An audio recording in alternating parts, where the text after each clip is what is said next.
to Fearless Friday, your day to reclaim your weekend and your life. This week I'd like to share with you a few things about letting go and why letting go is the best thing that you can do in your life. Now, letting go, I know that that's kind of a vague topic, but if you think about transitions, and you think about how to make the fastest transitions and the easiest, most graceful transitions, part of doing this is to let go of our pride, let go of our ego, let go of all those things that we know, let go of all those things that are comfortable, and start to go with those things that feel right to us. Now, the fastest way to become fearlessly inspired, this is a question I get asked all the time, the fastest way to do this is to question absolutely everything in your life. Ask yourself, why am I choosing to do what I do? What do I want to get out of what I'm doing? Why do I want to do it? And once you get really, really clear in why you do what you do, what you want to get out of it, what you want to feel out of your life, what you want to feel out of your relationships, what you want to feel in your career, what you want to feel in your relationships with your spouse or your partner and your kids and your family, at work, I mean everything. Once you get really crystal clear in what you want and why you want it, then you can begin to move forward. Then you can begin to weed out those non-essentials in your life. And then you can begin to also glean the wisdom from your past and your present. And that's one of the things that will help you let go, is because when you are questioning everything, and you ask yourself, okay, why do I do this in my life? And is it serving me in any way? Does it feel a little bit cumbersome? Is it the way that I would do it if I were to do this for the first time? Because many times, okay, we learn from example, from everything. How to tie our shoes, how to drive our car, everything. And when we do things, when we question everything that we do, we can draw upon our past and ask ourselves, has this always worked for me in the past? If not, how did it not work, and how can I tweak it so that it works more efficiently if I want to keep it in my life? It meaning whatever it is. So let's just say that you have a relationship, and basically you keep repeating the same relationship cycles over and over again, but with a different person. Well, you can ask yourself, okay, what am I choosing to avoid, or what am I choosing to ignore in this situation? And let yourself feel those emotions that come up when you think about that relationship or you think about that situation, and allow that to work to your advantage. Allow that to be your wisdom and your guiding force, as well as in your heart space, which what you feel out your life, and allow that wisdom in your heart space to help guide you and move you forward. And doing that, questioning everything, remembering and utilizing your past wisdom as well as your present wisdom, will help you to know when to let go of things and when to move toward things that really resonate with you and really allow yourself to stand in your truth.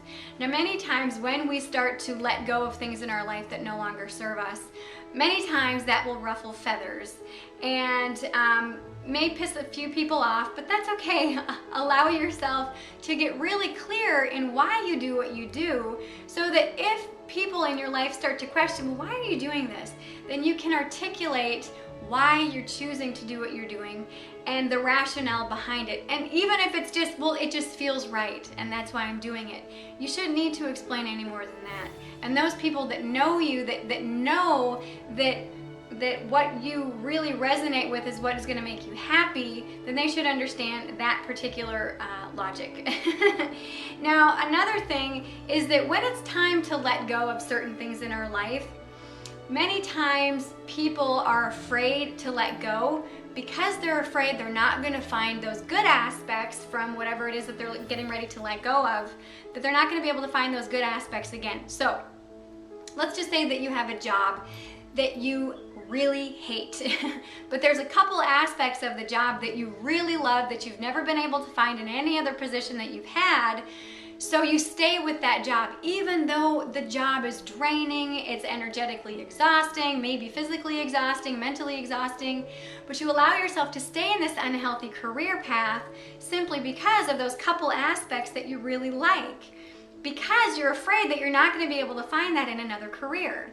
So what I recommend that you do, if you have something in life that you know that you need to let go of, but you're afraid to let go because there's these really wonderful aspects and you're afraid that you're not going to be able to find that again in something else, whether it's a job or a career or in a relationship, ask yourself, what are those specific things? And get really specific and write them down and say, okay, these are the things that I'm afraid that I'm not going to be able to find in something else in the future, and that's why I'm choosing to hold on to this. Now, wisdom will tell you that the only thing that's constant is change, okay? So that career that you have, that relationship you have, is going to change and evolve and morph into something hopefully better and greater, and usually a larger version of itself. And so if you have something where there's aspects that don't resonate with you, can you live with that long term?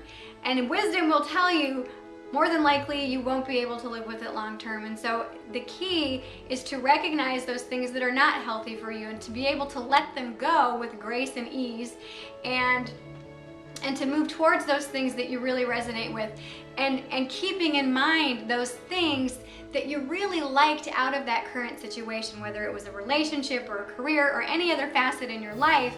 And know that those things, if you really value those things and if you seek them out, then you will be able to find them not only in yourself, but in another event or career or relationship as well, okay? Now, another thing, that when we start to question everything and we start to let things go and we start to move forward in life, many times we get triggered from other people that are also involved in these particular things. Now, when we get triggered, oftentimes we do that auto response reaction where it really is a reaction, it is not a response. I actually have a few videos about how to work with personal triggers and what personal triggers are.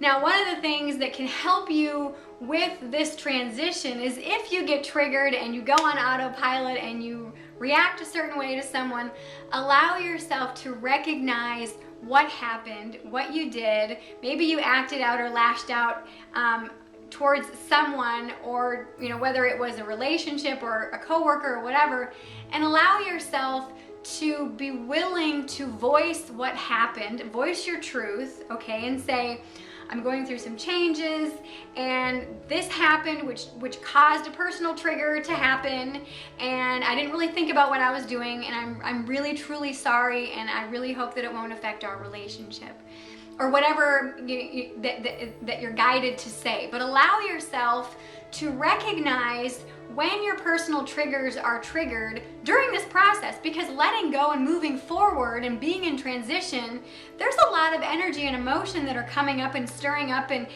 you're releasing certain things and bringing other things closer. So when we get in a place where we feel triggered and we feel like we're holding on to certain things and letting go of other things, it can get a little bit messy. Okay, and people's feathers may be ruffled, and you may get triggered, and you may say certain things that you really didn't intend to have them come out that way. So allow yourself during this letting go process and moving forward towards what you do want, allow yourself to get past the pride and the foolish pride and the ego, and allow yourself to go back to those people that this is involving, that you may have lashed out at or whatever, and talk through your truth and say, this is a personal trigger, I'm sorry, I didn't mean for this to happen, whatever. And in doing that will also give you so much wisdom on yourself, on how to really articulate those things that matter to you the most, and those things that really get triggered, and those things that you really want to sort out. Because life is messy, and I know that I've said this in a number of videos, but it is. I mean, life is really messy, and we navigate through life using our internal GPS, and by questioning everything, and by saying, is this what I really want in life? You know, some of the examples of the things that I want in my life is I want life to be easy, I want less is more, and I want something really simple. And so the easy aspect, am I overthinking something? Typically, things are very easy. Just go to my heart space, ask myself, how does this feel to me? If it doesn't feel good, ask myself, okay, why doesn't it feel good? What can I do to change it so it does feel good? And typically, less is more. Less bullshit, less drama, less thinking, and more feeling. And when I feel things out, it becomes very simple and very easy. So one of the things that I recommend that you do this next week, and this is part of your weekly challenge, is to question everything and ask yourself, what do I want in life? What key words could I put up somewhere, whether it's in your bedroom, in your bathroom, wherever, that maybe on your phone as a screensaver, and that when you put these on there, these words, you can say, okay, what will remind me to question everything? What will remind me to keep my focus? Because when we question everything, we allow ourselves to get really, really clear in those things that really matter to us in life. And that will be a really easy way to know what to let go of, and to know what to hold on to, and to know what to nurture, and also to know when you can allow yourself to feel a little bit uncomfortable and get past your pride and talk to those people that matter to you the most and say, look, you know, I'm going through a transition, it's not easy, and I let my emotions get the best of me, and I'm sorry, and whatever. And then just explain yourself, because people many times, if they don't understand what you're going through, will think you're nuts sometimes. Especially when we go through changes like these and we let things go and bring things in, and it's like really just this gamut of all these energetic and physical shiftings, and sometimes people just don't know what someone else is going through. And I'm sure you've seen this a number of times with a coworker or a friend or even a spouse or you know, relative, is when they're going through transitions, sometimes you just have to sit back and go, oh wow, and you just watch them and just to see what's going to happen next. And many times they're really just trying to sort things out and to feel out what is going on. So this week I challenge you, question everything. Ask yourself, what am I doing in life? What do I want to be doing in life? Why do I want to do it? And then start to allow your past and your present feelings and emotions and your heart space guide you in answering those questions. And then when you're going through these transitions, when you're allowing yourself to let go of those things that it's time to let go of and bring those other things closer and move towards your goal and move towards your ideal in life, allow yourself to be able to articulate to those people closest to you what you're going through, so they don't just think that you're just a hot mess. Okay? And in doing so, this really will allow you to really become fearlessly inspired, because you know that, you know what, I can share my hot messness with whoever is closest to me, because I know that they're gonna listen, and I know that they're gonna be here for me during this transition. And every day we're transitioning from one phase of ourselves to another phase. So allow yourself to get rid of your ego, to get rid of your foolish pride, and allow yourself to just live openly and feel out your choices and feel out your decisions. And allow yourself also to find a couple key words that you can post someplace in your world, that when you see them, it will bring you back to center and remind you to live the life more according to what you really want to get out of life. And that only comes with questioning absolutely everything and weeding out those things that no longer serve you. Well, I hope you have enjoyed this video. If you have, please subscribe to my channel so you won't miss one single episode of Fearless Friday. Please give it a thumbs up and share it with your friends on Facebook and Twitter. Then head on over to my website, florapeterson.com, and join in on the discussion by letting me know your comments below the video. Also, while you're there, please get signed up so you can receive my free gifts and tools to help you live a fearlessly inspired life every week in your inbox. Until next week, Have a good week. Mwah.